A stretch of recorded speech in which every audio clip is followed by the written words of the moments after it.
বন্ধুরা, লক্ষ্মীপুর জেলা রামগতি উপজেলার আলেকজান্ডার পৌরসভার সুনীল ডাক্তারের বাড়ি। এখানে আজকে একটি সাধু সভার আয়োজন করা হয়েছে।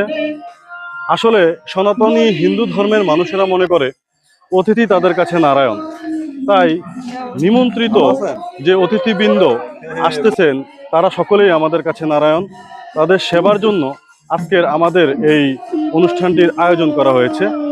তো দাদা, আপনাদের বাড়িতে এই বৈষ্ণব সেবাটি আয়োজনের মূল উদ্দেশ্য আসলে কি? উদ্দেশ্যটি হলো আমাদের বাড়ির সকলের পিতৃপুরুষের আত্মার শান্তির কারণে আমরা প্রতি বছর দামোদর মাসে এই বৈষ্ণব সেবাটা আয়োজন করি ভক্তবৃন্দদের জন্য। এই অনুষ্ঠানের মূল উদ্দেশ্য কি? অনেক ভক্ত বৈষ্ণব আসে, অনেক পাঠ কীর্তন শুনছে, এই জন্যে একটা ভোগের আয়োজন করেছে। আমরা